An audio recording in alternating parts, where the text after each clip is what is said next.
welcome back to Finish It Friday. Good to see you back here with me to see what I have finished this week and to see what you have finished this week. And if you've been hanging out on the Facebook group, I've had some really strange postings there this week, if you haven't noticed, by me. Maybe a little cryptic in nature.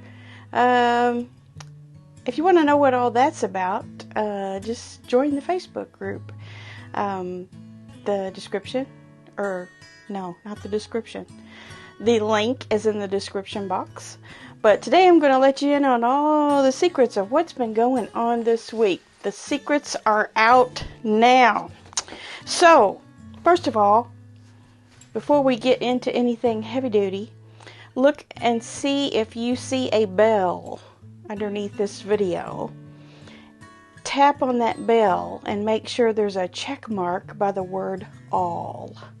And that way you will be subscribed and you will get notifications of all the videos that I put out, which are Monday, Wednesday, and Friday. Monday is a quilt chat, Wednesday is anything goes, and Friday is Finish It Friday. And this past Wednesday I had a little different kind of a video. If you've seen it, if you haven't seen it, go look at it. It's kind of like a day in the life, but kind of silent movie at the same time. So it's not everybody's cup of tea, but I thought I would try it out and see how you liked it. And a lot of you did like it. Here's what I made that day. I had already made the kit up. This is the Art Journal fabric line by Riley Blake. And the panel is just the birds. So you cut the birds out, and the kit comes with the black and then the music border fabric and enough black to make binding. So what I did in the video, if you haven't seen it, is I finished this. I did the basting and the quilting and the binding. So go check that out if you haven't, and you'll get to see what's different about that video. There we go. I love this. I think it's called Songbird Serenade is the name of the kit. So you can still get that. I got this from So Yeah on one of their live sales, but it is out on their website. So you could go out there and get you a kit. I think they're $32.95, $36.95, something like that. So there's that.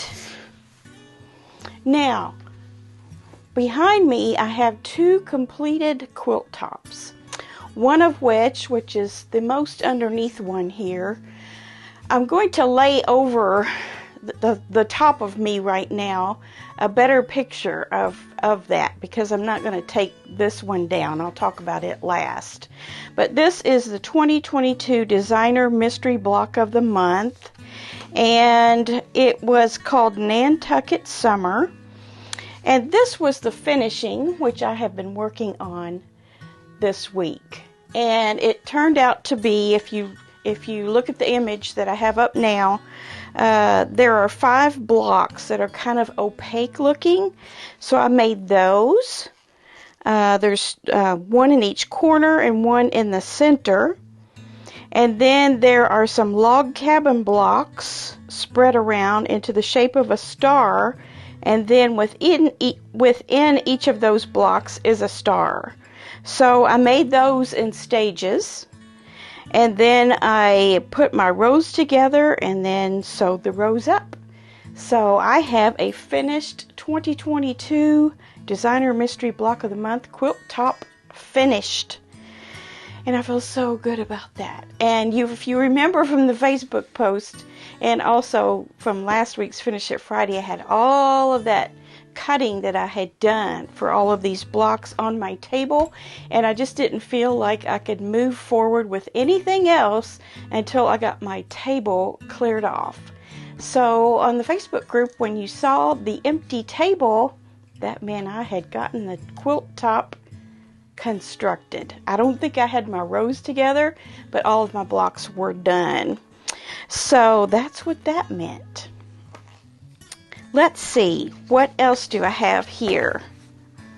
That block of the month also had a backing with it, and I have that backing material and enough fabric cut already for the binding, so I will be getting that quilted probably by my new long armor. I have a new long armor. So more about that later. Those details haven't been finalized yet, but it looks like I have someone who can at least meet me halfway or part way or most of the way to pick up my quilt tops and to be picked up as well. So that's going to work out well.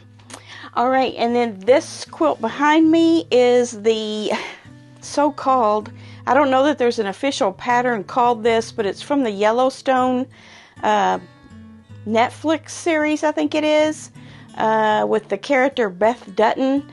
She has a quilt that looks like this, and a lot of people have been making those up. I think there is a pattern out there somewhere that a company has put out. Of course, they can't put the Yellowstone or Beth Dutton name on it, but with Ernest Sewell's help, I was able to just kind of make up my own pattern here.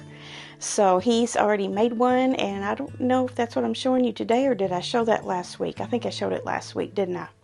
So mine's a little different than his. His was 6 rows by 7, and mine is 7 rows by 8. I wanted to make it just a little bit bigger, and I think that probably makes it about a 60 by 70-ish quilt. I didn't measure it, so I don't really know. But anyway, I think the binding that goes around it is kind of an off-white or some sort of white print or something. And I'll probably do something similar on the back. So, yeah, I'm just kind of trying to make it as authentic to her quilt as I can. Of course, you know, it looked like a vintage quilt that she has. So, you know, there's no way to find those fabrics now, but we can get close. And I think mine turned out pretty close. I think my background pieces are a little bit more taupey than gray that they should be. I'm not sure. But I'm happy with it. And I really like it. So I got this done this week as well. I had already constructed these blocks as I showed you last Friday, but now they are all put together. So I feel very accomplished this week. Did not get into the duster though. I know some of you were hoping that I would have something to report on that, but I have been making some little film clips of the things that I have done so far, and I will be diving headfirst into that this weekend. So let's get to your finishes. I don't have too many this week, so maybe I could spend a little more time on each one. This one is from Becky, and here, okay, here's her Yellowstone quilt that she made. See, her background is a lot lighter than mine. It's more of a cloudy gray color, but you get the point, right? I don't know, looking in the camera there, mine looks very linear for some reason with the black. This one doesn't so much. Hers is floating more. That's interesting. I'm going to have to study on that. Let's see what she says about it. It says, this is the Yellowstone quilt I made, and the second picture, we'll wait on that.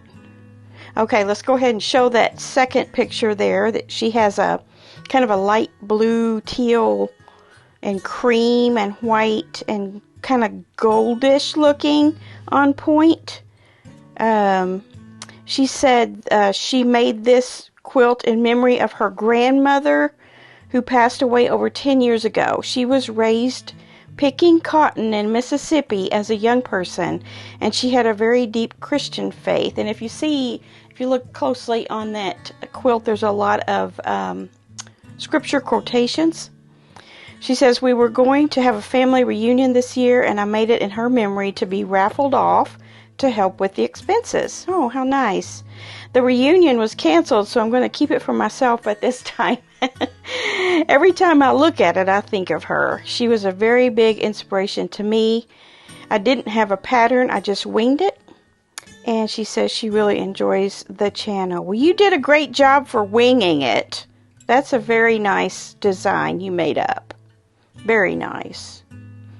And looks like you're an avid quilter by the looks of your room, too. Thank you, Becky. These are great. Jason. Okay. Jason has some Barnstar sampler blocks finished. He says, I've been wanting to send in some updates of my quilting for some time and just haven't sent them. So here I am. Just finished watching your Monday chat and finished 2 more blocks for my Barnstar sampler quilt. I've been quilting for over a year now, and this is the most intricate quilt that I've tried to sew together. My other quilts have been basic strip quilts for my kids, or even the chandelier quilt with cherries that Missouri Star Quilt Company came out with a year or 2 ago. If you want to see those quilts, she has pictures. Yeah, of course we do. And then here's those stars. Love the color ranges you're using. Oranges and blues and golds. Beautiful. Thank you, Jason. And then Ernest has 2 finishes this week. 1 expected and 1 not. Here's what he says. I tried a second white and orange quilt. Okay, so last week or the week before, he had a 2-color quilt, orange and white, mostly orange, and then white as an accent. This time he did white with orange. But there's a story. I tried a second white-orange quilt, swapping the color placements, going for more of a creamsicle look. Clearly, it didn't turn out that way. I don't like it. I should have snowballed the corners of the squares to break it up. The 9 patches just disappear into the quilt. Oh well, lesson learnt. The second, well, we won't talk about the second yet, but I just want you to see here what he's talking about. If you look at the full picture there, you see how the orange blocks, the 9 patches that he made, became like these on point 4 patches, kind of like almost like a granny square kind of look. And then the orange and white background turned kind of a yellow goldish color. I guess the print was a little too dense, maybe. I love the quilt. I think he should call it butterscotch. That's what it reminds me of. But I love this quilt just as equally as the other one. It's just not what he intended to do. So you can kind of imagine the sort of disappointment that comes from that. We've all had projects that didn't quite turn out like we thought it would. Maybe like this one. I'm kind of wondering about this linearness that I'm seeing in this quilt and why. Why is that? And then his second project was this cute little pin cushion. Well, it's not cute. It's pretty big, actually. He says the second is an off-the-cuff pin cushion. That means he just didn't have nothing to do one night and he just decided to make a pin cushion. He says, I've seen similar ones, but figured I'd wing it. So a couple of hours and 5 episodes of Three's Company later, she's done. Remember Three's Company? Chrissy. It's an 8-inch circle and a 1.5-inch side. I sort of figured it out as I went along, but I like the way it turned out. I used scraps and leftover hexies for the applique. Also, a lesson learnt. I know now that to find the circumference of a circle, you take the diameter and multiply it by pi, 3.14. Who knew? Well, that is good to know. Will you please remember that, Ernest, for when I need you to tell me that later on, when I'm making something round. Please. Great job, Ernest. Love your finishes always. And then Deb has one. She says, there it is. It's the little unicorn on top of the rainbow in purples and pinks. Really cute. Made this lap quilt for my sister's 8-year-old granddaughter. Got the panel from So Yeah and other fabric from my local quilt shop. Love how it picks up the colors from the panel, and the backing is minky. I love your minky on the back, and look at that quilting. That quilting just sinks down into the minky, and it's just so luxurious. So she's got like moon and stars pattern there for the quilting. But yeah, that 8-year-old little girl, if she has this by now, I'm sure she's loving it. This is great. Okay, that's what I have for this week. Thank you for sending those in, folks. You never disappoint. Somebody always has something to send in. And I hope you enjoyed my finishes this week too, because I worked my butt off trying to get them done. All right, on to other projects. I'll keep sticking with my Barnstar sampler, my Happy Days block of the month, my duster, and maybe I'll throw a couple of new things in there. Who knows?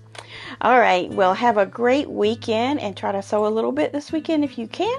And I will see you back here on Monday Quilt Chat. Have a great one. Bye.